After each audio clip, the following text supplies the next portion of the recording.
So this will be an embolization device that's using intracranial aneurysms.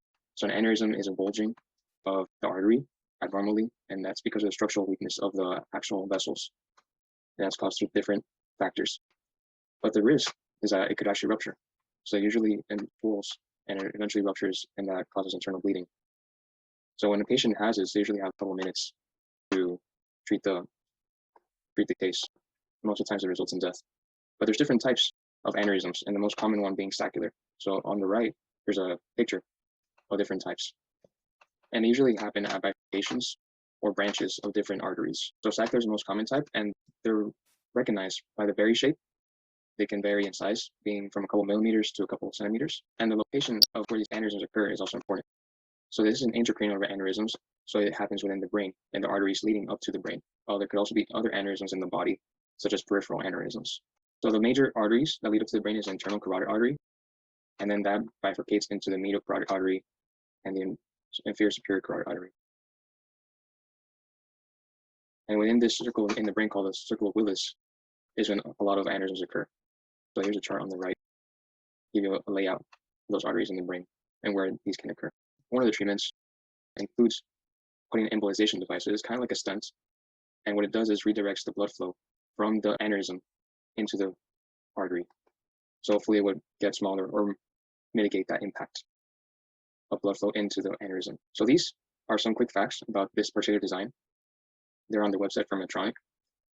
On number one, that's the actual embolization device. Number two would be a benchtop aneurysm. They probably made this model on a benchtop. These are some of the specs found online for the current model that will be designed. So from there, I'm going to jump onto SolidWorks.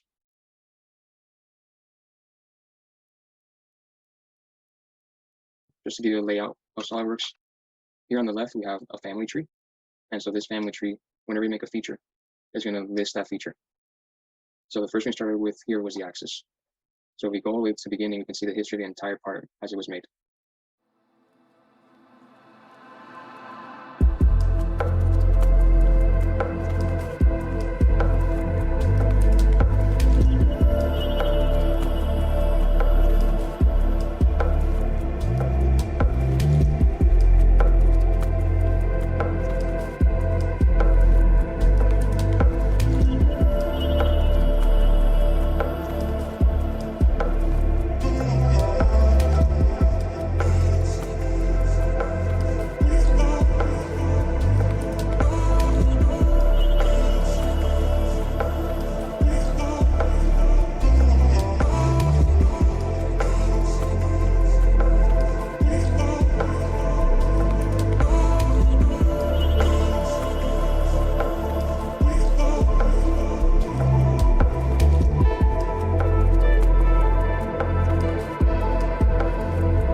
And there's your braid design.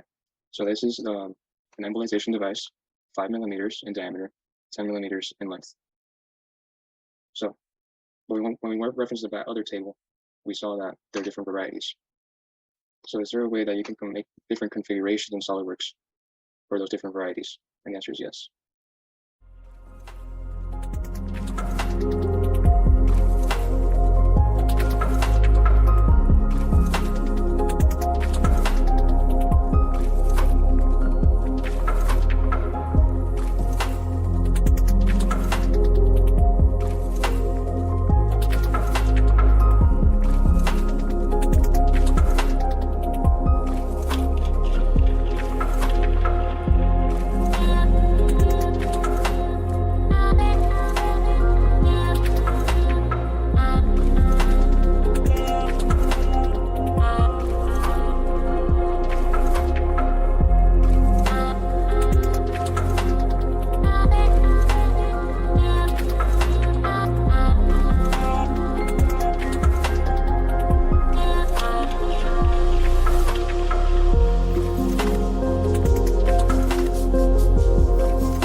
You go ahead and render it to make it look presentable.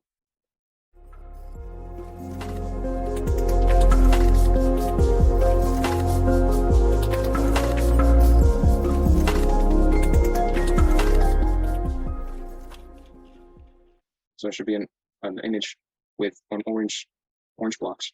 And so those orange blocks are rendering the image, finalized output, one by one.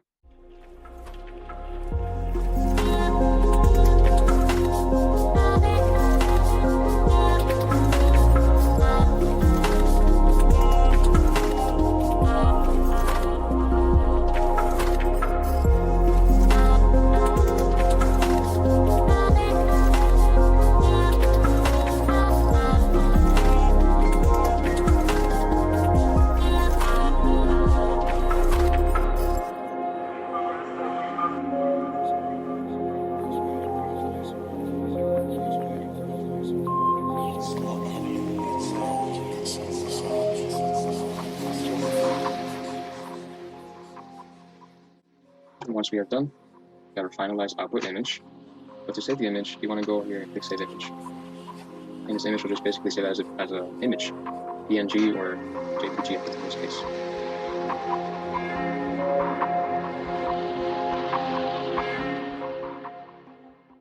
And this would be the end of the modeling session.